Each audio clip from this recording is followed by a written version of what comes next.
Sri Sai born baby collection சென்னையிலேருந்து ஒரு வயசு பெண் குழந்தையோட பாவாடை சட்டை கலெக்ஷன் தான் நீங்கள் பார்த்துட்ருக்கீங்க. உங்களுக்கு பிடிச்சிருக்கான்றது கமெண்ட்டில் ஷேர் பண்ணுங்கள், நாங்கள் ரிப்ளை பண்ணுறோம். பிறந்த பெண் குழந்தைங்களுக்கு மட்டும்தான் நம்ம ஒட்டிக்க கட்டிக்க மாடலில் தயார் பண்ணிகிட்ருக்கோம். 6 மாதத்துக்கு மேலே உள்ள குழந்தைங்களுக்கு ஷிம்மி டைப்பில் தான் தயார் பண்ணிகிட்ருக்கோம். நாடா வச்சு எலாஸ்டிக் வச்சு நிறைய பேரண்ட்ஸ் ஆர்டர் ப்ளேஸ் பண்ணுறீங்க. நாடா வச்சு நம்ம கஸ்டமைஸ் பண்ணோம்னா குழந்தைங்க தத்தி நடக்க சொல்ல நழுவி விழுந்துடும்.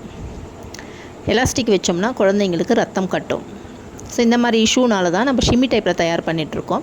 எந்த வயசு குழந்தைங்களாக இருந்தாலும் ஷிம்மின்றது ரொம்ப சேஃப் அண்ட் செக்யூர் பெண் குழந்தைங்களுக்கு. இப்போ இருக்கிற காலகட்டத்துக்கு பாதுகாப்பானதுன்னா ஷிம்மி மாடல். நம்ம வேணும்னா சட்டை போட்டு விடலாம், இல்லைனா ஷிம்மியோடு விளையாட விடலாம். ரெடிமேடாக இருந்தாலும் எந்த குறையும் இருக்கக்கூடாது. வாங்குகிற கஸ்டமர்ஸ்க்கு திருப்தியாகவும் போடுற குழந்தைங்களுக்கு ரொம்பவே அழகாக தரமாகவும் இருக்கணுன்றதை நாங்கள் ரொம்பவே உறுதியாக தயார் பண்ணிகிட்ருக்கோம். ஸோ நம்ம பாவாடை சட்டைலாம் உங்களுக்கு பிடிச்சிருந்தா லைக் பண்ணுங்கள், உங்கள் ஃப்ரெண்ட்ஸ் அண்ட் ஃபேமிலிக்கு ஷேர் பண்ணுங்கள். புதுசாக நம்ம சேனலை பார்க்குறீங்கன்னா சப்ஸ்கிரைப் பண்ணி மறக்காமல் பெல் ஐக்கனை கிளிக் பண்ணி வச்சுக்கோங்க. நிறைய பாவாடை கலெக்ஷன் வந்துக்கிட்டே இருக்குது. Thank you all.